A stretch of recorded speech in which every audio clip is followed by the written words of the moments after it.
नमस्कार। इस वीडियो में हम बीए पार्ट तृतीय के मूल अधिकारों से संबंधित चैप्टर पर चर्चा करेंगे, जिसमें भारतीय संविधान में व्यक्ति को जो मूल अधिकार दिए गए हैं उनके बारे में विस्तृत विवेचन किया गया है। अधिकार क्या होते हैं? साधारण शब्दों में कहें तो व्यक्ति को व्यक्तित्व के विकास के लिए जो विभिन्न सुविधाएं या अवसर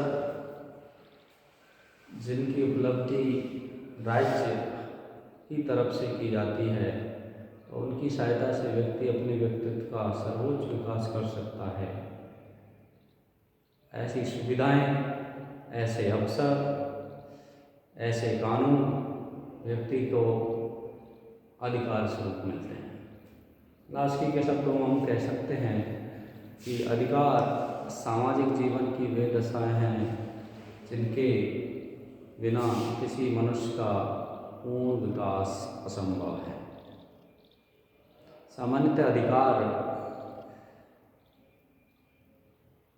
समाज की वे मांग है जो राज्य से की जाती है, और राज्य उनको कानूनी रूप या कानूनी जामा पहनाकर व्यक्तियों को समान रूप से उपलब्ध करवाता है, और उनका प्रयोग करते हुए सभी व्यक्ति बिना किसी बाधा के अपने व्यक्तित्व का सर्वोच्च विकास कर सकते हैं। तो बेसिकली अधिकार व्यक्ति की समाज की मांग है जिन्हें राज्य की तरफ से कानूनी रूप दिया जाता है। अब प्रत्येक जो आधुनिक समाज है उसमें अपने संसाधन और अपनी परिस्थितियों के अनुसार व्यक्ति के व्यक्तित्व के विकास के लिए विभिन्न प्रकार के अधिकारों की व्यवस्था अपने संविधान में या कानून में की हुई होती है। अधिकारों का जब इतिहास हम देखते हैं तो यह जो मूल अधिकारों का हमारा टॉपिक है, इसका एक अपना इतिहास है। इतिहास में जो क्रांतियाँ हुई हैं वो अधिकारों से जुड़ी हुई हैं। क्रांतियाँ किसी न किसी अधिकार की जनक है। जैसे 1789 की जो क्रांति है, फ्रांस की राज क्रांति, वो नागरिक अधिकारों को संवैधानिक रूप से देने की प्रथा प्रारंभ हुई। संयुक्त राष्ट्र अमेरिका का 1776 का जो अधिकार घोषणा पत्र है, बिल ऑफ राइट्स के रूप में नागरिकों को संवैधानिक अधिकार देता है। इसके बाद जर्मनी, आयरलैंड और बाद में भारत आदि देशों ने ये प्रक्रिया प्रारंभ की है। द्वितीय महायुद्ध के पश्चात स्वतंत्र हुए जितने भी जो राष्ट्र हैं, उन्होंने अपने अपने संविधानों में नागरिकों को विभिन्न प्रकार के संवैधानिक अधिकार दिए हैं। इस प्रकार वर्तमान में जो प्रजातंत्र है उसके लिए अधिकार आवश्यक है। संयुक्त राष्ट्र संघ द्वारा भी मानव अधिकारों की घोषणा 1945 में की गई, और 10 दिसंबर 1948 को मानवाधिकारों का सार्वजनिक घोषणा पत्र है वो स्वीकार किया गया है, जिसमें बिना राष्ट्र की सीमाओं के व्यक्ति को व्यक्ति होने के नाते अधिकार दिए गए हैं जो सभी को समान रूप से उपलब्ध होने चाहिए, लेकिन उनके पीछे राज्य की शक्ति नहीं है।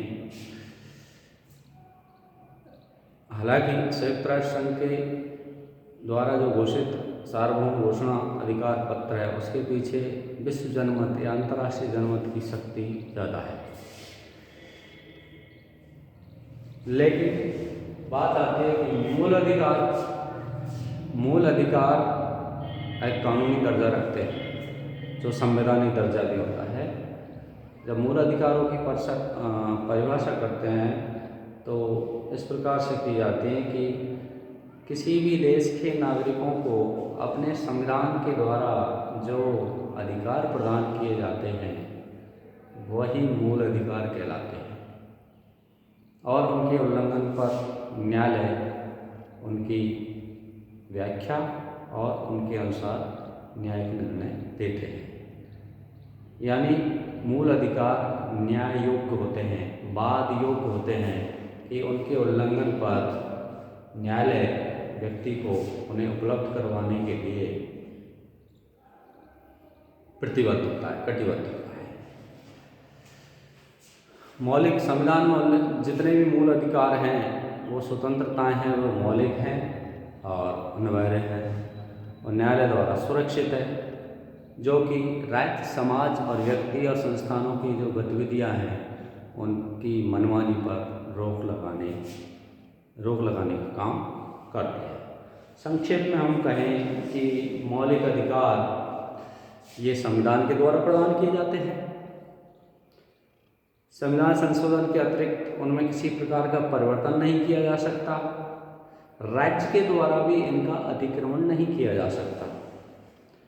मौलिक अधिकार प्रजातंत्र के आधार स्तंभ में इनके बिना व्यक्ति का मानसिक, सामाजिक, भावनात्मक, आर्थिक, राजनीतिक सर्वांगीण विकास संभव नहीं है। मौलिक अधिकारों को न्यायिक सुरक्षा भी प्राप्त होती है। उनके उल्लंघन पर व्यक्ति न्यायालय का दरवाजा खटखटा सकता है, संरक्षण प्राप्त कर सकता है। संक्षेप में हम कहें तो जो मौलिक अधिकार हैं वो राजनीतिक लोकतंत्र की स्थापना करते हैं, जो व्यक्ति को विभिन्न प्रकार की स्वतंत्रताएं प्रदान की जाती है, उनसे व्यक्ति नागरिक के रूप में उन सुविधाओं का उपभोग करते हुए स्वतंत्र जीवन यापन कर सकता है। तो एक अच्छे नागरिक के लिए, सुशब्द नागरिक के लिए मौलिक अधिकार जरूरी है। अब आता है भारतीय संविधान में। भारत के संविधान में मौलिक अधिकार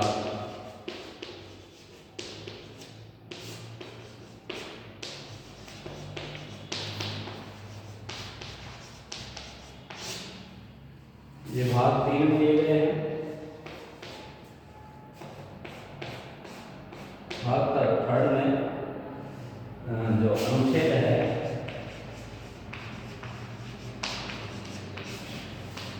तेरह से 35, अनुच्छेद 13 से 35 तक मूल अधिकारों का जिक्र है। संक्षेप में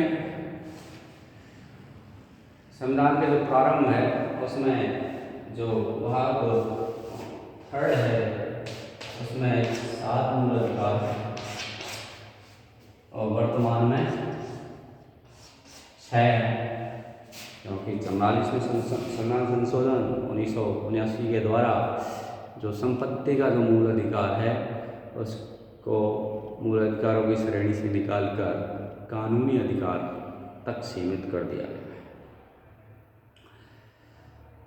अब यह केवल कानूनी अधिकार है।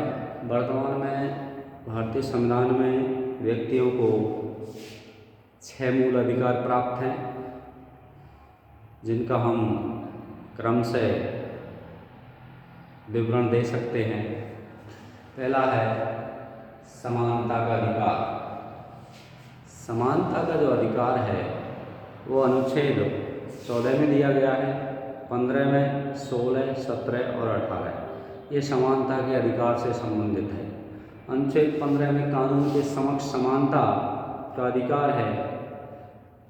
अनुच्छेद 15 में विभिन्न आधारों पर जो भेदभाव है उनका निषेध किया गया है।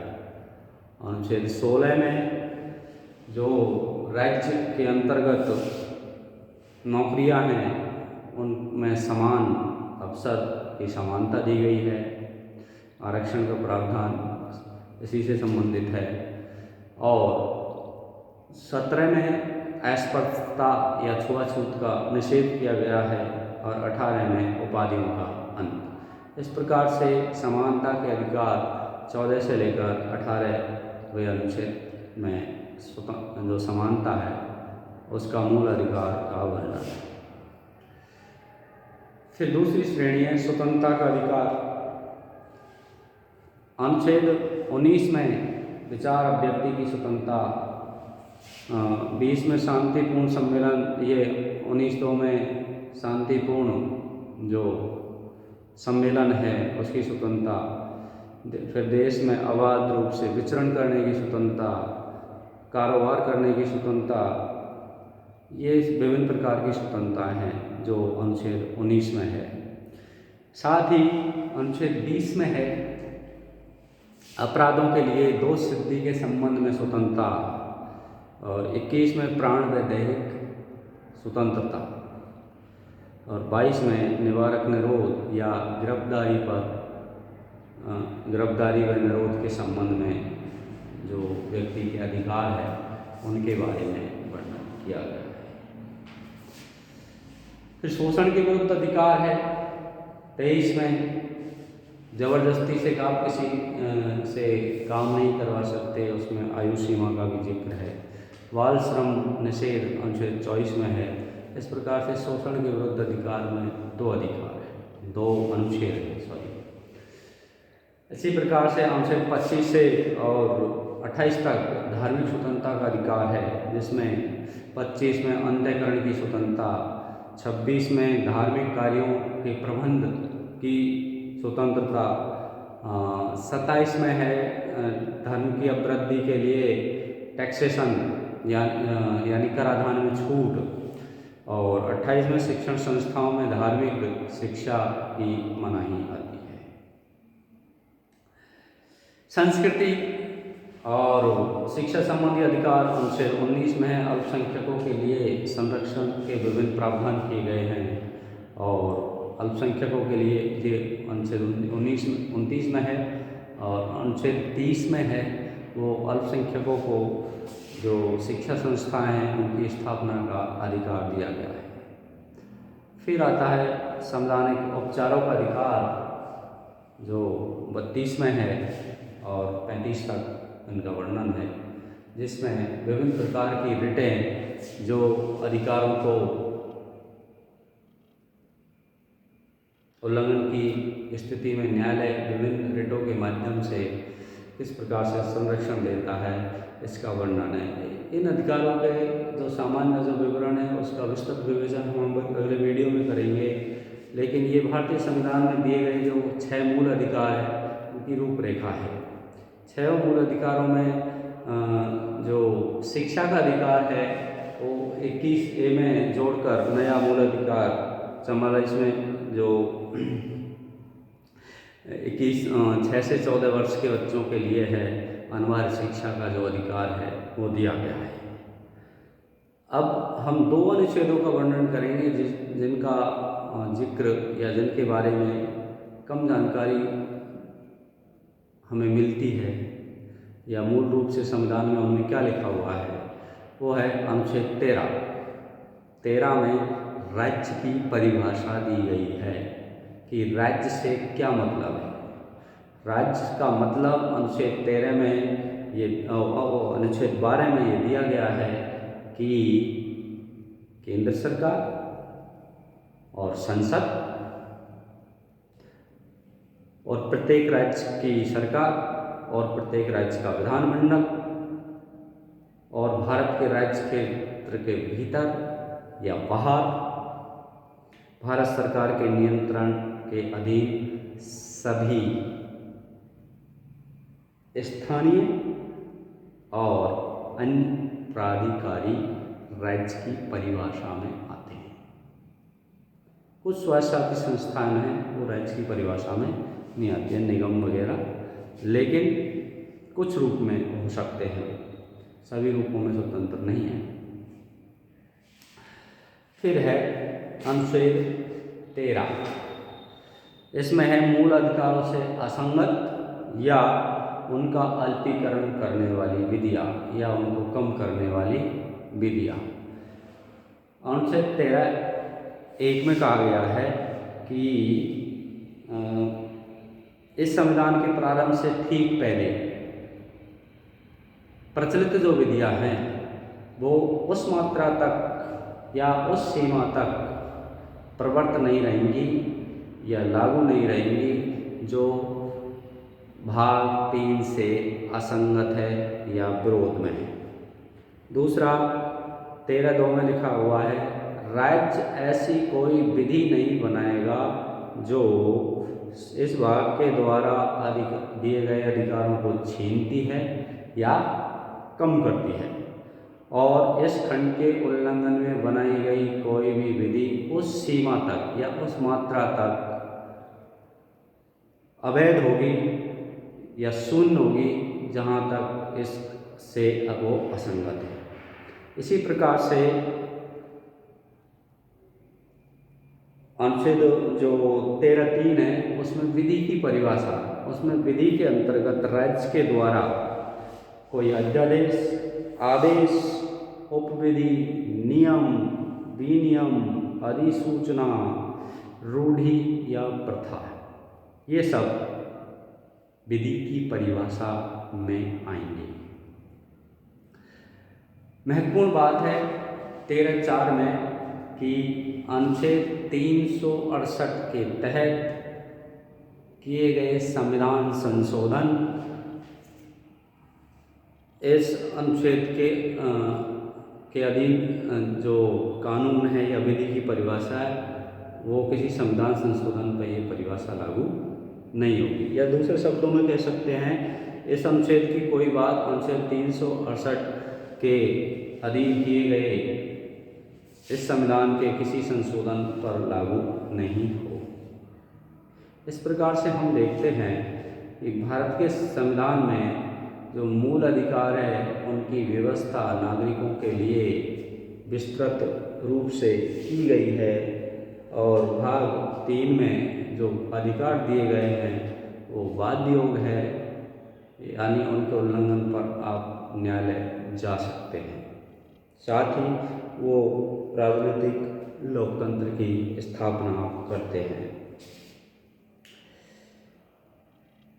ये नागरिकों को वर्तमान में उपलब्ध कराए जाते हैं। सबसे महत्वपूर्ण बात है कि ये नागरिकों को प्रत्यक्ष रूप से उपलब्ध कराए जाते हैं। भविष्य का इनमें कोई बाधा नहीं है, बल्कि नागरिकों को दैनंदिन के जीवन यापन के लिए ये अधिकार प्रदान किए गए हैं।